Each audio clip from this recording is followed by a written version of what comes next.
अब रही बात मोर्चे के गठन की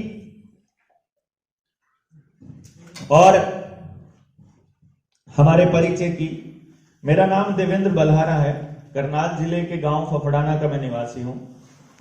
मूल रूप से मैं एक शिक्षक हूं और परमात्मा की प्रेरणा से मेरे हाथ कुछ ऐसा खजाना लग गया कि मैं इंडिया का पहला आदमी ऐसा बोलता हूं अपने आप को, और मुझे अभी कोई मिला नहीं है इसलिए बोल नहीं सकता हूं। कोई किसी को मिलेगा तो इसलिए मैं उस दिन बोलना बंद कर दूंगा, जिसने इस चीज के ऊपर प्रैक्टिकली काम किया है कि हम 3 साल की उम्र से लेकर किसी भी बच्चे को यह बता सकते हैं कि इस बच्चे का रियल टैलेंट क्या है, परमात्मा ने इसको किस काम के लिए, किस तरह के काम के लिए पैदा किया है, और ये कहां अल्टीमेट हैप्पीनेस इसकी क्या है, इसकी असली खुशी किस काम में है। इसको पढ़ने के लिए पैदा किया है या पढ़े हुए को प्रैक्टिकल करने के लिए बनाया है। ये आर्किटेक्ट अच्छा है, ये आर्टिस्ट अच्छा है, या ये प्लेयर अच्छा है, या ये संगीतकार अच्छा है, या ये नृत्य अच्छा, मतलब ये राजा बढ़िया बनेगा कि द्वारपाल अच्छा बनेगा, ये पता हम 3 साल की उम्र में लगा सकते हैं। और यही काम करना मेरा पैशन है। और जनता सरकार मोर्चा से जुड़ने का और जनता सरकार मोर्चा बनाने का यही मेरा मकसद था। मतलब जब हम चले थे और इस व्यवस्था में जो भी रास्ते में गड़बड़े आती जाएंगी हम उनको दुरुस्त करेंगे। तो खेती, अब बच्चा अगर स्वस्थ नहीं होगा तो बनेगा क्या, क्या काम कर लेगा? तो स्वास्थ्य के लिए काम करना बहुत जरूरी है। फिर उस समाज की नीतियों को बनाने के लिए आदमी कैसा पॉलिसी मेकर बनना चाहिए, तो राजनीति में भी हम लोगों को अपनी सलाह देनी पड़ेगी कि हमें क्या करना चाहिए, क्या नहीं करना चाहिए। अर्थव्यवस्था को अगर ठीक से नहीं संभाला तो वहां भी गड़बड़ हो जाएगी, उस पर भी हमको सलाह देनी पड़ेगी। है न्याय व्यवस्था पे भी हमको बात करनी पड़ेगी कि भाई आप किसी का झगड़ा हो गया तो निपटारा कौन करेगा। आजकल की पुलिस और ये जो जज जिनके रीडर 200 रुपए में तारीखें देते हैं, ये न्याय करेंगे क्या? मतलब ये न्याय नहीं करेंगे। अभी आपको आर्य जी ने बताया कि इनकी पावर इतनी मात्र थी कि ये किसी को छोड़ सकते हैं अगर सबूत नहीं मिला तो, और इनको मालूम होता कई बार कि आदमी गंदा है, ये इसने कर रखा होगा पक्का, लेकिन सबूत नहीं है तो हाथ बंधे हुए हैं। न्याय नहीं होगा, फैसले होंगे वहां पर। तो न्याय की व्यवस्था तो समाज बनाएगा।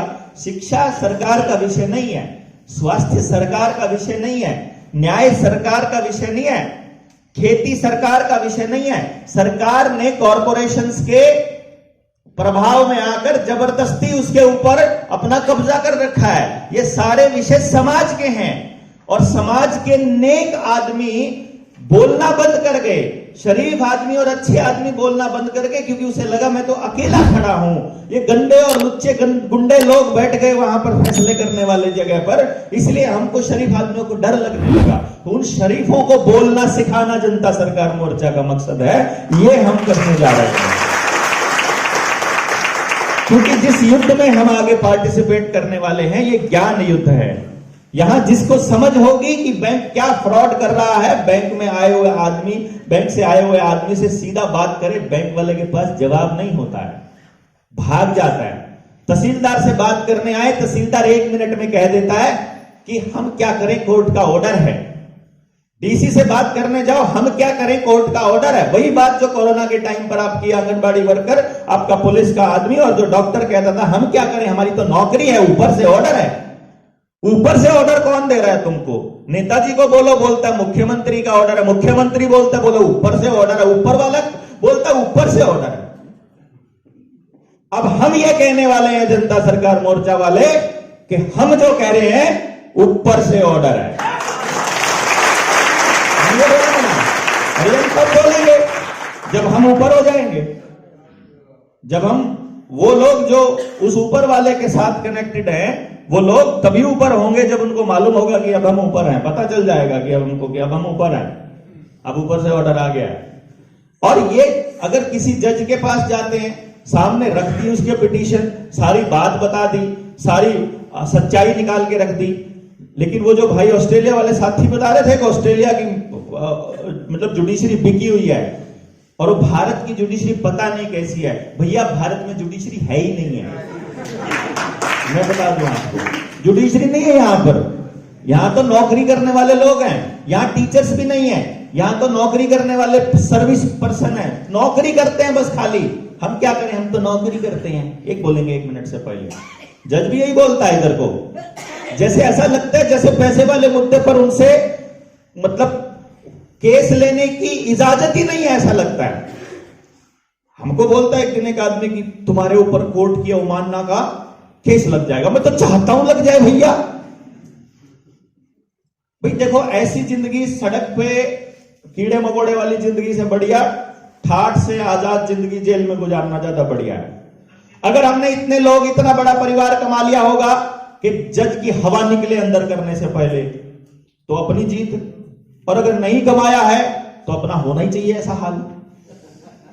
भाई अगर इतने दिनों के बाद भी अगर ऐसे लोग नहीं कमाए तो फिर ठीक है, अंदर ही ठीक है यार। फिर क्यों खामखाई की लड़ाई लड़ना है?